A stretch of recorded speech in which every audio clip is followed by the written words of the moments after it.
Good morning, and thank you for joining us for today's webinar. I want to welcome you on behalf of the Medical College of Wisconsin Office of Community Engagement to today's webinar, From COVID-19 to Action, Community and Clinical Response to Opioids. My name is Sarah O'Connor. I am a program manager, and I'm just quickly going to review some logistics for today's session. You can also see the agenda displayed on your screen. And a few notes are, especially as we head into smaller breakout sessions later in the webinar, if you could have your full name on your Zoom profile, that would be great. We have provided a cell phone for a staff person, and if you lose your Zoom connection, please make note of the cell phone now in case you need to text for technical assistance. Please stay muted for the plenary session. Please submit any questions or comments via the chat feature, and we will be reviewing that. The Q&A will occur at 11:40, and that will be Q&A for both plenary speakers. So we're going to go directly from community to clinical plenary speaker, but please feel free to submit your questions as they occur. You have been pre-assigned breakout rooms based on your selections, and staff will assist at that point. And breakout rooms will be participatory, so we're very much looking forward to learning from you and hearing input. At this point, I would like to go to the next slide. And just quickly review the IRB statement from the Office of Community Engagement. The themes that come from discussions, surveys, and group activities could be used in possible future publications or white papers. We will not use identifiable information. Your participation is voluntary, and you can ask us not to capture your input, and we will redact any comments you make. You can private chat me in the Zoom chat feature and let me know if you do not want your information used. And again, it's not identifiable. By attending, your consent is implied, and we thank you for your cooperation.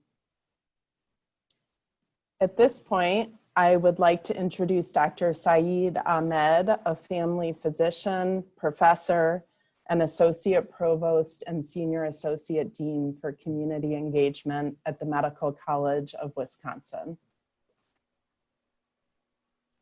Good morning, everyone. Thank you, Sarah.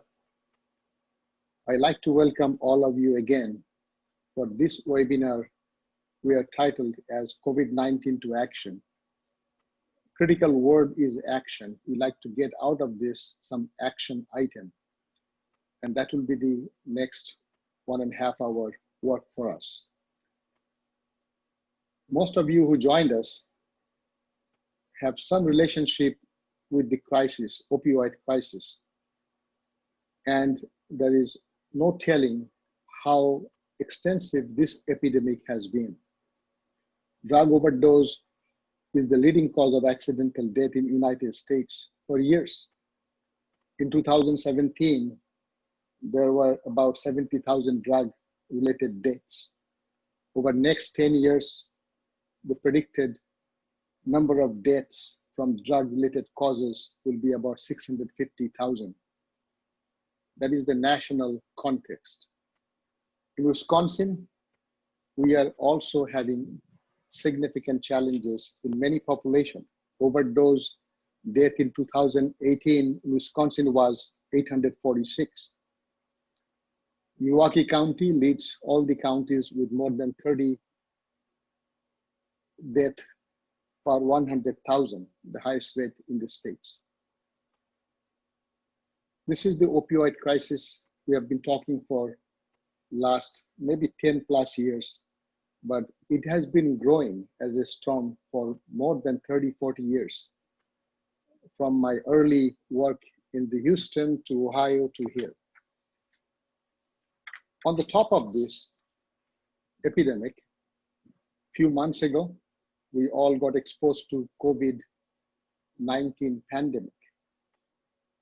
I don't have to tell anyone how much it has impacted the health and healthcare system, where we already have significant challenges with social determinants of health, especially affecting poor, uninsured, underserved, working poor, white, African American, Hispanic, and all the other ethnic groups, disproportionately higher way.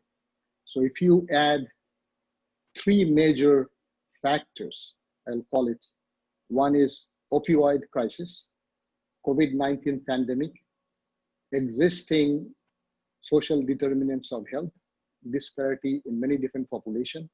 If you mix all together, it is a very challenging storm to face. And that's what we are going through.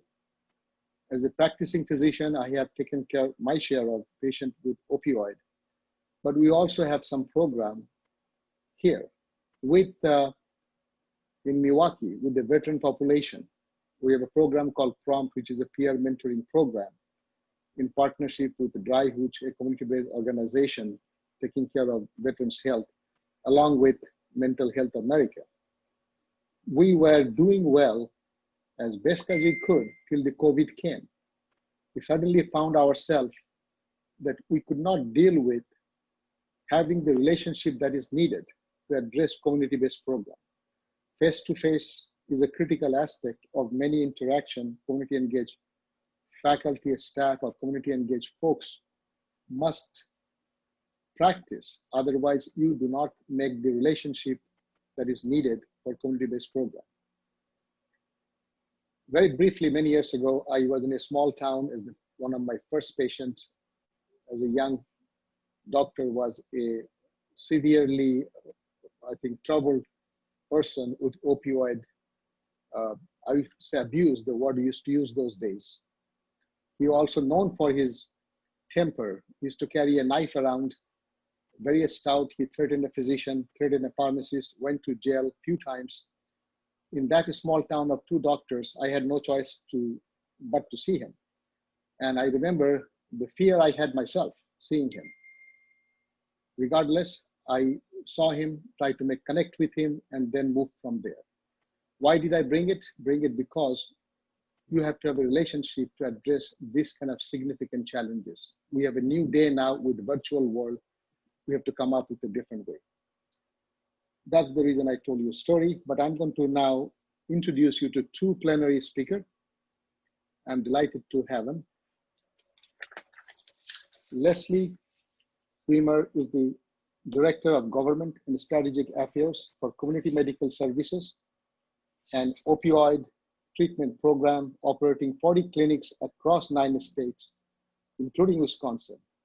She oversees the agency's relationship with the state and federal regulators, ensures compliance with the state and federal regulations, monitors state and federal regulations that impact medication-assisted treatment.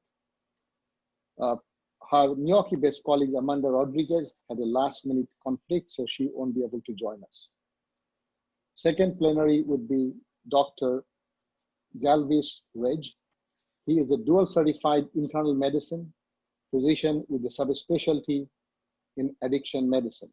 He is the medical director of addiction services at Ascension, Wisconsin, All Saints, and the president of the Wisconsin Society of Addiction Medicine. So now I'm going to hand over first to Leslie, followed by Dr. Galvis Reg. Leslie? Thank you.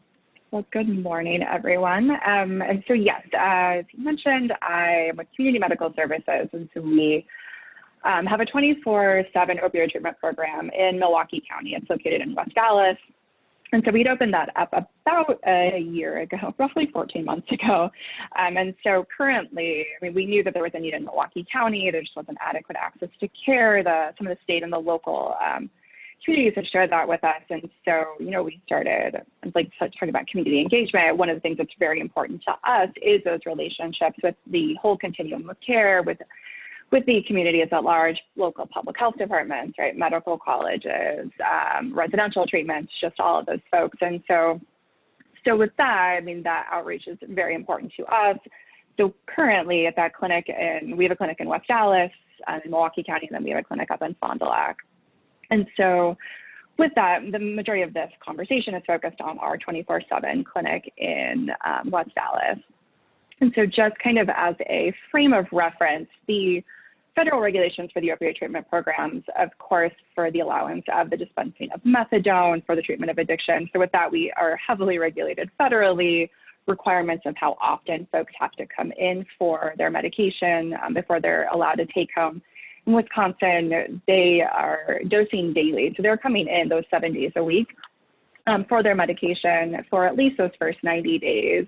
And then after that, of course, with some stability in treatment, they can earn those take-home privileges. The regulations for the dispensing of buprenorphine products is a little less stringent. Federally, they don't speak to that. SAMHSA doesn't have any guidance on that, but from the dispensing standpoint, the state does also tell us kind of some of those stability criteria they are looking for. And so for us in this COVID-19, of course, our census currently at our West Dallas clinic is about 800. We're just like at 798. And so with that, there's some concerns with having that many folks coming into a facility during COVID-19. So we were tasked with how do you balance still delivering that clinical care, still making sure that folks can get into treatment, still can get their medication, but you're not putting them at risk for catching, for exposure to COVID-19.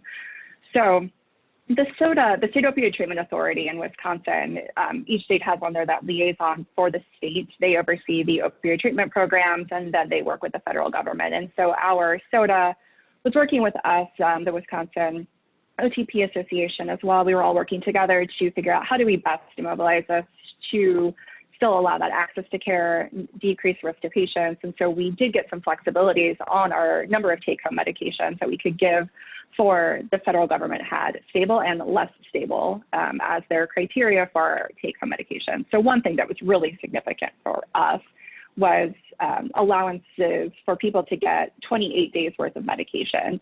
So our folks who are stable in treatment, who in Wisconsin max out at 14 days of take-home medication. So even our folks who have been in treatment for 3 years, have continued to have normal drug screens, no illicit use, they're still currently required to come in every 14 days. So we were allowed to, get them out for a month at a time, while we were still implementing some of the other flexibilities with telephonic or telemedicine check-ins. So that was like our first response to that is, okay, we need to kind of manage this to ensure we're reducing the risk for our patients, for our staff. One of the things that we were that we struggled with, which I'm sure you all can relate to, was the lack of the PPE for our staff members, for our patients, just for everyone in general. And so really navigating through all of that in a clinic with such a high volume. I would say probably half of our census are folks who are new into treatment. I mean, on average, prior to COVID-19, we were on average doing 25 intakes a week. So some weeks were a little slower and we're doing, maybe we were doing 20, but some weeks we'd be doing significant numbers, which were around 40. So 40 per week, sometimes 14 per day. And so with this high volume, we really wanted to ensure that safety. With balancing, one of the things that I think that's very important to us, like I started off with our community engagements, right? We're very involved with local task forces, with Milwaukee County Fire and an overdose response project, where we're going out into people's homes and checking in on them after there's an overdose, and really having that. We go with community paramedic and one of our peer support, and just really talk to folks, make sure that they're safe, see where they're at, talk them through the system. That's, I think, the number one concern that we hear from folks is they just don't know, right? The treatment community, even when you're in it, you're still learning some of the nuances or some of the the ways in which to navigate through that. So really sitting with folks and helping them to understand what treatment is available for them when they're ready for that, but also connecting them to those other community resources, whether that is like syringe access programs, making sure they have Narcan, doing all of that stuff. So things that are so significant to us, of course, were put on hold during COVID. People weren't going out into the communities and knocking on people's doors during this. And so and this is where my colleague, like we referenced, my colleague Amanda, who is our community engagement manager, she's really the one who's out there, that boots on the ground. And so really it was a quick response to how do we still make sure that the community at large knows that our doors are open, that we are providing the services via telemedicine, that we can still, people still can get into treatment. We saw that was some of the initial feedback we received from folks. Oh, we didn't know if you were still doing intake, so we didn't still know that this was even an option for us. And so we worked really hard in reaching out to still engaging in those things, whether that's being a supportive platform. Some of our groups that we work with, maybe smaller groups that maybe would come on site. So how can we use our technology resources to help still have this platform? How do we offer virtual support groups for folks who have questions, who still want some check-in, but maybe don't feel comfortable coming in or don't have the access to the technology at their homes to join a support group via the internet, or still want some of those that feedback. So we worked with our community resources or our community collaborators to see what are some of the things that you need. Are there resources that we can help you out with? How do we still stay connected and really force that connection? So going back to our take-home medications, even some of our folks who were maybe coming into the clinic, let's say 3 times per week, but now they're receiving 2 weeks of take-homes. We were still, I mean, connection, right, is still the most important time in this, as we're sending folks home and maybe they still needed that connection there. We don't want them to feel more isolated. So we were still reaching out, calling them, inconsistent with the frequency which we would see them in the clinic, communicating to them that, hey, we know this is a tough time. Like, what do you need? Do you just need some human connection? Do you need us to help find you some resources? Here are some of the community support services that are still available, and still really helping folks to be there to navigate through all of that. Working with our Opioid Treatment Program Association in Wisconsin to work together. There's to ensure that we still had staffing support. You know, we were allowed federally to do telemedicine inductions for folks who are starting on buprenorphine. We didn't need the provider to be in the same room as the patient federally if the folks were going to be on buprenorphine, but for our folks who needed to be on methadone, they still required a face-to-face in the same room appointment with a medical provider. And so with that, we were concerned, safety for our providers, but also if we lost a provider, if one clinic up in Oshkosh loses a medical provider, how can we as a collective network work together to support each other, to staff share? If we lose a nurse, there's only one RN at a clinic, let's even up in Oshkosh, how can a nurse at another nearby facility go up to help maintain that continuity of care? So we worked with the other GPs on ways we can do staff sharing, memorandums of understanding to do staff sharing, and just some of these kind of collective, working together as a collective impact to put the patients first in all of this. I think one of the things that we found was the most significant with the telemedicine piece is, I suppose the part that I think is the most exciting for us is historically opioid treatment programs were prohibited from utilizing telemedicine. It was a single sentence in an old regulation. And so we were, as a facility type, not allowed to use it. But then, I would say within the past 6 months, that language was removed. And so DHS has been working to figure out ways to, create codes and make sure that there's a regulatory, that is allowed. What are the regulations for that? And so we were very lucky that they mobilized quickly to allow for that. So one of the things that was, I think, interesting and worth noting from a data standpoint is we sent surveys. We had our patients complete surveys on whether or not they felt that telemedicine still allowed for them to meet their treatment goals, and that their medical providers, medical or counselor, were able to meet their needs via telemedicine. And our response on that was 98% of our patients either strongly agreed or agreed that they were able to meet their treatment goals. So it was neutral, disagree, and strongly disagree made up 2%. 94% again said that they would continue to meet with their treatment providers, either telephonically or via telemedicine in the future. And then also 94 said it was more convenient for them. And especially for folks who are coming in, to receive their medication, even if they're still coming in those 7 days a week, they still, a lot of them were saying to us, and so we had this anecdotally, but so getting this hard data, I think was really helpful for us to help make this case, because they maybe don't have the time to sit in the clinic for that length of time. They maybe don't have childcare, so they're just coming in quickly. They don't want to sit there for this hour-long counseling session. But being able to do it remotely has been helpful for folks who then, maybe they don't have childcare, but their children could be in the other room, they're doing their counseling session, they're still at home, they're still able to do whatever it is that they need to do. And it's just one more barrier that has been reduced. And so it was helpful for us. We think that, oh yeah, telemedicine's great, we have this available. Of course, patients would love to engage in this, but really collecting that data and then figuring out, now that we know that this was something that was beneficial, how do we then work with this now throughout with our local community engagement groups? How do we figure out, now that we have all these things in place, how can we still utilize this platform that now we've all created for the folks who need it, for folks who maybe, for whatever reason, can't make it into a clinic as often as they need services? How can we continue to engage? How can we support our patients, maybe now telephonically, who are in residential treatment and it is a barrier to get them into the clinic more often? How can we use those things? And so sorry, I also just talked really fast and I got my 2-minute warning, so I will wrap it up. But so that's just, kind of a broad and maybe slightly scattered overview on some of the, our response to that and how we had to work within those federal and the state regulatory landscape with that, but still trying to, again, patient-centered and connection, patient-centered, but also making sure that we still are able, right? The opioid epidemic doesn't go away just because there's a global pandemic.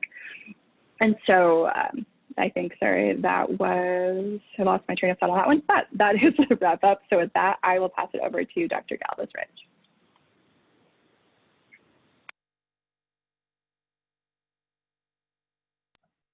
Hello. So that was a great introduction to the OTP. So I had a hard time trying to think of how to put everything into 15 minutes that's gone on in the past 3 months with treatment. So what I decided to do is I'm going to take a systematic approach looking at the ASAM criteria.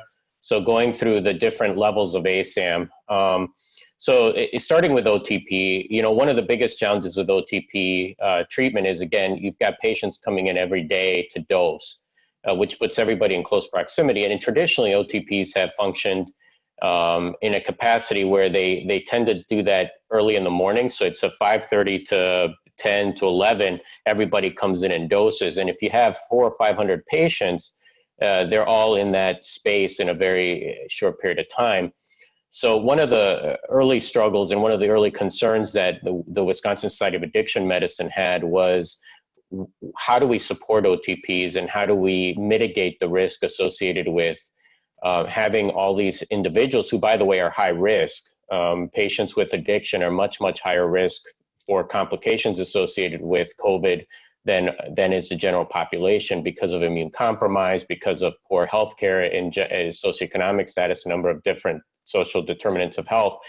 And so how do we mitigate the risk associated with, number one, having patients who end up developing the disease, and number two, mitigating risk to staff because we have a minimum, a lower amount of staff. So WISAM quickly wrote to the State Opioid Authority and asked that some of these flexibilities be put in place. ASAM has been a huge, obviously, partner with us at the state level. They quickly sent letters to SAMHSA to have SAMHSA mitigate some of those issues. So when we talk about community, we're talking about not just the boots on the ground community, but actually having these professional organizations that can advocate for the patients and for staff on behalf of the stakeholders. And the biggest issue is there's a lot of regulation around OTPs. OTPs are probably more highly regulated than any other aspect of healthcare. And therefore, it required a lot of very quick movement from SAMHSA, then down to the state levels. And each state, even if SAMHSA does have flexibility, each state has to then decide how to apply that flexibility. And that's where the state opiate authority comes in. And we have a state opiate authority who's very active and responded very quickly. So we were very happy with that. Some of the changes we advocated for weren't addressed. For example, one of them was what Leslie mentioned, was the initial intake for methadone. We strongly advocated for that to be able to be done telephonically or telemedicine, just as with buprenorphine, and SAMHSA felt that that was too risky. So, that's where advocacy comes in, and then the regulatory powers have to make some decisions. So at this point, and probably moving forward, I think that at least for methadone, they're going to continue to require face-to-face, which obviously has its own risks. And we, I think the OTPs have done an outstanding job of mitigating that risk. So from an OTP standpoint, some of the changes that we've seen, at least in our OTP and Racine, has been that they've extended hours. So instead of having everyone come in a little limited time, they've actually extended hours so that intakes can be done at longer period. They have longer periods so they can space them out in between. All the patients aren't crammed into a small waiting room all at once. And again, they've started to have flexibility with take home. And that take home privilege is a double-edged sword. We've had patients present to our emergency room who were not ready for take home, quite honestly. But you don't really, this is a very unique situation where you don't really have a lot of choice. So you give them take home, and some of them will end up taking more than they're prescribed. And we've had a couple present to our emergency room because they ran out early. And then you have to work with the methadone clinic to figure out what the next step is going to be, because obviously an emergency room cannot provide a patient with a methadone prescription. It's not legal. So that's been a little bit of a challenge, and we've worked with our partners at the OTP as an Ascension system, and I think we've gotten made some good headway there. And it actually, in some ways, this crisis has actually increased our communication, our partnerships, which has been very nice. When we move on to the ASAM level 1 care for ASAM is individual therapy. It's outpatient, one-on-one or 1 hour groups. So it's the kind of the lowest level of care. It's typically for patients that are relatively stable or doing very well in recovery. And most providers across the state, especially in southeastern Wisconsin, where we've been hit particularly hard with COVID, have moved to telepsychiatry or telehealth services. So I know at Ascension, all of our therapists are now providing telemedicine, telehealth services. So our sessions are all telemedicine, which is, we transitioned basically within a week from in-office to telemedicine, which was a very huge undertaking and challenge. And I think for the most part, as was mentioned, most patients actually have really enjoyed that. They've enjoyed continuing to have that contact with their individual therapist, and even though the contact's a little bit different. There are some patients that prefer in person, and I mean that's fair to say that there are still always going to be patients that want to have that in person, face-to-face communication. They feel more comfortable. But I would say that 90% of our patients have adopted the telemedicine or telehealth therapy very, very well. And actually, some of them have actually told me they prefer that now. They really, and many of those are people that have to use transportation to get in. And transportation has always been a difficult matter for some of these patients. As we go on to level 2 care, we're talking about the more intensive treatments, the intensive outpatient treatment, partial hospital treatment.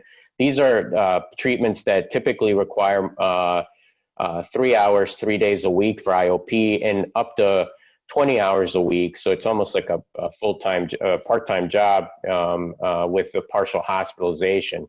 And so patients would come in 2 to 3 times a week or 5 days a week for PHP, and they would basically receive very intensive treatment in a face-to-face fashion with multiple therapists and different groups. I mean, it could be occupational therapy, the psychotherapy. We would have drug and alcohol counselors, so it would meet the mental health needs as well as the addiction needs. And obviously, those are group sessions. They were smaller groups, but they're still group sessions. So you're putting several people in a room together. So those quickly went away as we went into the pandemic. And we tried to transition those, and we, I think, fairly successfully transitioned some of those into a telemedicine format. The difficulty with telemedicine and group therapy is the distractions in the home. So what we found is that in patients who live in a very chaotic environment to begin with, and now they have to participate in this telemedicine, the background is not conducive to that. It's just very difficult for these patients to be able to focus on a screen and having their kids running around or their dog, or all of a sudden their spouse comes in and is asking them a question. So it's because these are lengthy periods of time. I mean, we did shorten it. Instead of doing 3 hours, we were doing 2 hours, but even in a 2 hour time span, there's a lot of distraction that can occur in 2 hours.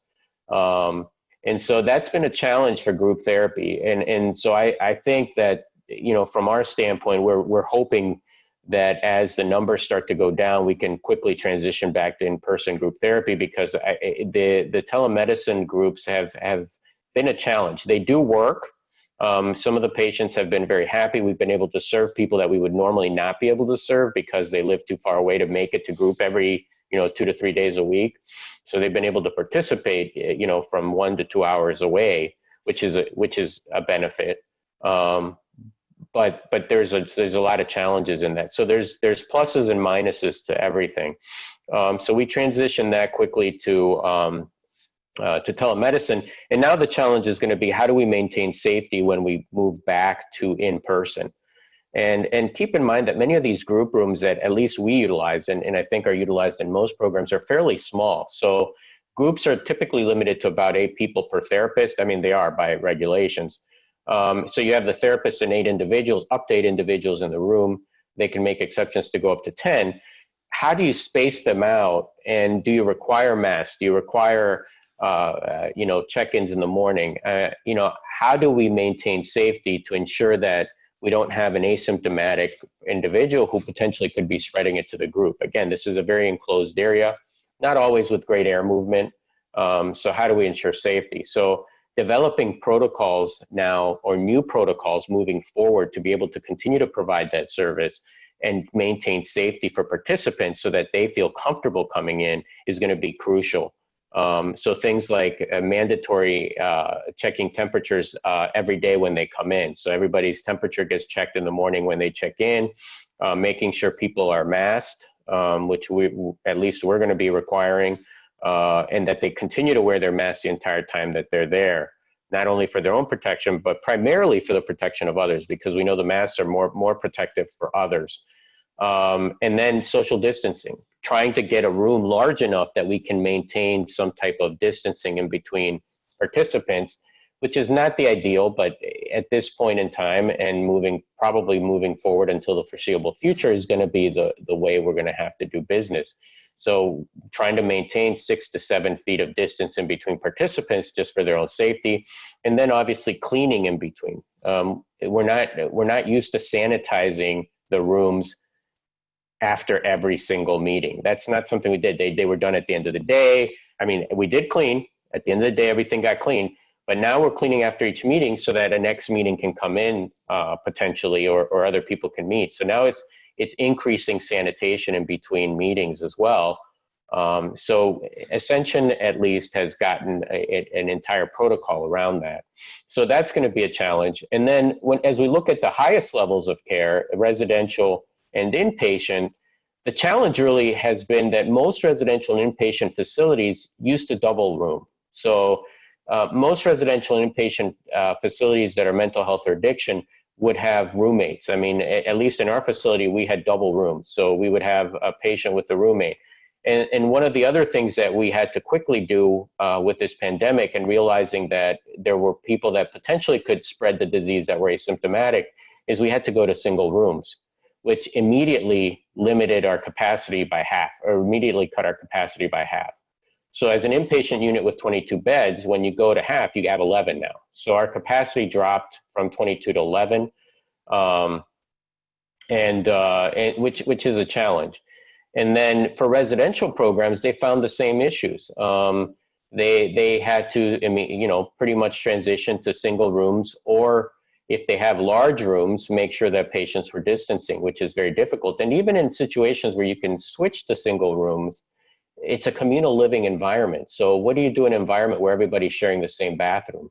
So there were a lot of challenges in the transition of treatment, which created a significant, some significant difficulties in providing care at those higher levels early on. I think most of the systems have adjusted relatively well at this point. I can tell you that our census has managed fairly well. We've actually had to develop a system so that we are now, at least at our program, we are now testing everyone for COVID prior to entry into the inpatient unit. And the primary reason for that is we are a communal living environment, even if it is for a short time. So patients share the day room, they eat together.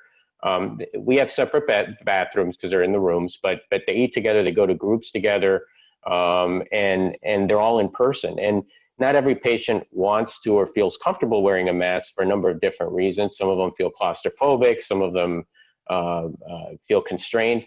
So it's a challenge to get all the patients to wear masks. So we started requiring screening for COVID prior to admission.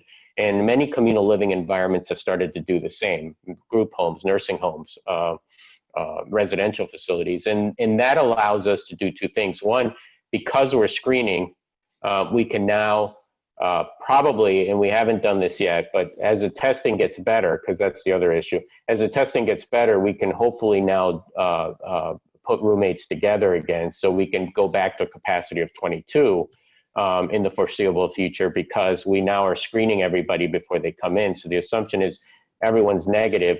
We can now room them together. We're going to limit exposure.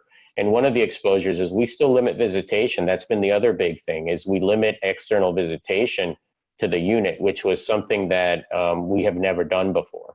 So we now do not allow visitors on the unit at this time because of the risk of COVID, because we can't screen them adequately to prevent infection. So there's been a lot of clinical challenges as far as continuing to provide care. We have continued to provide both inpatient, outpatient care, but it has been a challenge. And so those are some of the things that I've been seeing in going through the different levels of ASAM. Thanks.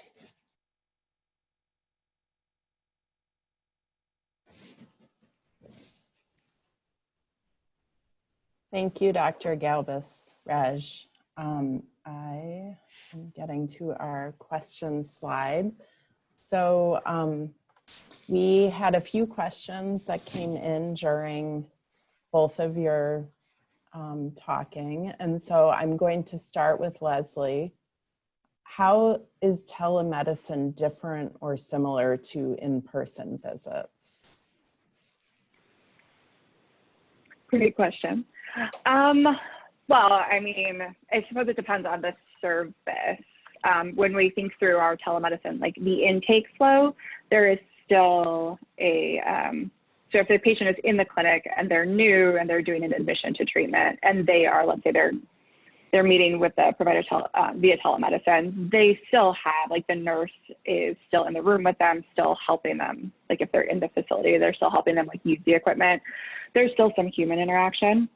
But if it is a patient who is maybe doing a counseling session from home, I would say it was interesting. So whether we use Microsoft Teams, and in Wisconsin, we use Microsoft Teams would be our telemedicine platform. And so getting folks to get Teams onto their phone and then it's holding their phone up, like it's that whole thing. I would say for the most part, that was the biggest struggle, was getting the technology set up for folks. But the interactions, I think it was awkward at first, whether that's telephone or video. But then it is just the counselor is, in some instances, we had counselors still in the clinics for the folks who needed to be seen for any emergent issues, or for folks maybe doing that intake, or that maybe the counselors were working from home. Some of our staff didn't have like a quiet, dedicated private space. So then they were still working in the clinic, but isolated in a room doing telemedicine appointments. So with that, I mean, it's just, there's like this, like, I think that was the initial kind of hurdle, which maybe a lot of us experienced too, we're used to being in the same room, like those face-to-face meetings. And so it was awkward for a lot of us initially to transition to this socially distant platform. But so otherwise, I think it's just that it is a very, once they got the training, it was easy, but still kind of a disconnected from human. But then they're like, oh yeah, it's just like talking on the phone. I can handle this. So kind of a rambling response to your question. I hope that hit what you were asking. Thank you, Leslie. And piggybacking on that for Dr. Regis. Yeah, can I? Yeah, so I've been, since March 18th, I've transitioned to 100% telemedicine, which, by the way, if anyone who knows me, that is the last thing I ever thought would happen in my practice, because I was not a big telemedicine person. I can tell you I've been really impressed by the platforms. I mean, and I use a variety. We use three. So Ascension uses one. I don't use theirs. It's not the best ones. And then there's several free ones, and I've actually transitioned to using some free platforms that are available for private practitioners. And I can tell you that I've been very impressed by the uptake. Now there is an age or a gender bias, or age bias, not gender bias, an age bias. The age bias is, what I've noticed is individuals under the age of 50 are quick adopters. They have no issue with it. And the younger an individual is, the faster. They're like, oh, this is great. I was wondering when you guys would catch up to the modern times. I mean, this is how I communicate with all my friends. I'm like, oh, okay. Individuals over the age of 50, it varies. I can tell you that most have done okay. I found that the video calls work better for them. Like which is basically the process of that is you call them like you would normally call. It sends them a text, and all they have to do is click the button on the text, and it pops up so you have a video call. That seems to be the easiest. If they have to download an app or do anything else, the older an individual is, it's a little bit tougher. Getting my mom to download an app is unless my brother's there, it's not going to happen. Now she's 78. So, but I mean, I think, so we've seen individuals that are used to using technology. I've noticed that it's been very easy. I'm doing inpatient consults. I'm doing admissions and discharges, all telemedicine right now. I have not noticed any difference. Now, granted, I'm doing addiction medicine, so I don't have to do a full physical exam. If I had to do a full physical exam where I have to listen to the hearts and lungs, it makes it much more challenging.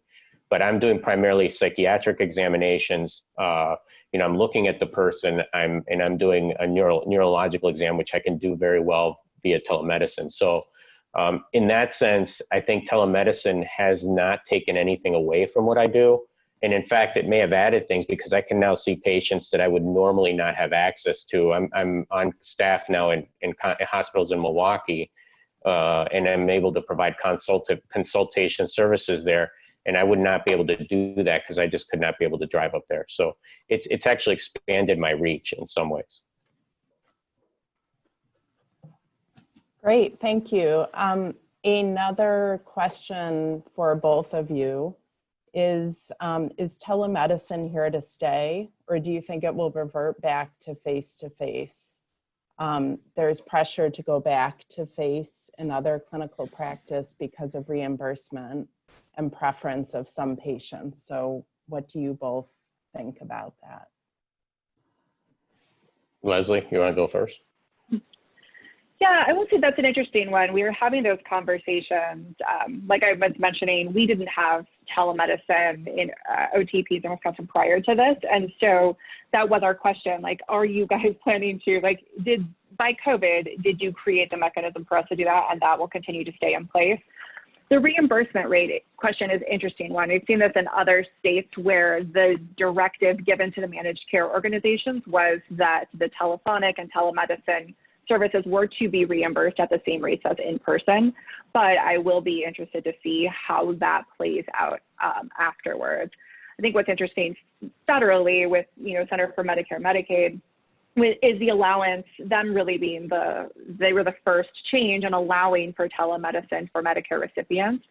It will be interesting to see how long that stays in place and if they make changes to their regulations in the long term. Because I think we all know, even if, well, let's assume that if the cases had slowed down, that it's still kind of a long game until you really want to be forcing, Medicare recipients into facilities solely to get their routine care. So I do think that probably is a platform for a larger federal change. But I think I'll be interested to see the reimbursement, how that changes once the pandemic is kind of over. Yeah, and I agree. I think the cat is out of the bag. So I think it's going to be hard to put this back in the box. And I can tell you from my standpoint, Ascension is also working hard to make telemedicine a big part of every physician's practice at this point. So I think, and I know for a fact, Medicaid is looking at a permanent change to its telemedicine and reimbursement. So I think we're going to see some more on that towards the end of the year. I'm going to let people come back to the room, and I'm afraid that some people probably left the meeting instead of coming back to the room, which is always that challenge. And it looks like most of the people from the clinical side came back. I'm going to try to summarize very briefly some of the high points of this last hour and a half. And if anybody has anything else they have to say, you can just literally raise your hand or put a comment down. I think I want to start with that this continues, as Dr. Ahmed pointed out, this continues to be an epidemic within our community, within our state, and certainly within our nation. We've held out that our government agencies, sometimes we give them a hard time for not being flexible, but thankfully in this particular instance, SAMHSA has had some flexibility in how we look at telemedicine. We further have highlighted that telephonic care has been well received and that the level of care is exceedingly strong. I was quite interested in Dr. Regis Geb, as he said, the idea as the complexity of the cases go up, so do the challenges that people are experiencing. What was quite interesting in the first breakout session, as I heard it, is that stress continues to be a factor in a way of part of people's lives, not only in the idea of addictions, but also in the idea that things like economic status continues to be a challenge.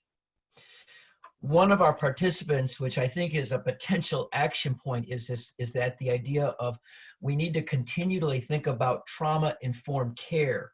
And as the person indicated, that we need to, quote, pull back the trauma. And that, and that we also said that in that first session, the community section, that there is actually quite good care and access to care for people who are incarcerated while they're incarcerated, and then as they transition out of incarceration. On the clinical side, we talked about telemedicine as a means to an end, and that they are serving their people even without geographic limitations. There was a strong emphasis on the idea of what they called a recovery coach, and there are several models being done here in Milwaukee and elsewhere, and using technology as a part of that. Going with that, as we know for many people in addictions, transportation is an issue. For many of the people that I've worked with, people are literally living on the streets and they don't have money for bus fare, let alone a car. Somebody mentioned in this is how is stigma being approached using telephonic because they might be reluctant to come to a clinic. Can we decrease stigma? And that I would actually say that a couple of things that I want to, points that I say that might also be action items. Dr. Regis Geb mentioned the idea of he's quite comfortable in technology, but I would say that many of our physicians and many of our providers might not be comfortable using technology, and that we need to build capacity there. And then I think that, frankly, we also need to develop more robust community and clinic connections to not only make sure that the connections are strong, but the distance between the community and the clinic is shortened. I would like to open this up for anything else, any other comments or action points that people may have, they may have that stands out for them, or any comments that they might want to bring forward.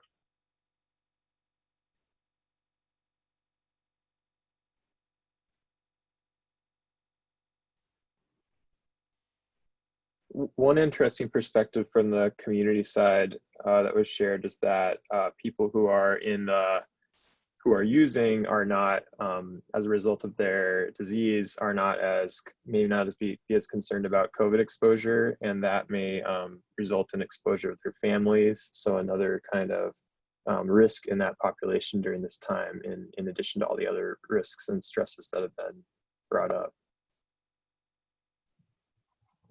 So another aspect of harm reduction as a potential in thinking about ways to help our patients with infection control guidance. We've heard that in multiple venues, not only in through the clinic space, but also in the education space as well. I just want to emphasize, it's John Hayes, that, you know, we're a larger treatment community, and particularly if we have another COVID surge and clinics shut down again, it sounds like we all have capacity to care for patients in different ways, that we need to collaborate more and get out of our silos and work together to help patients with opioid use disorder. Because unfortunately, it sounds like in the clinical side, we did see increases in alcohol use, overdose, you know, more patients being harmed by addiction because of COVID, and also COVID itself affecting our patients.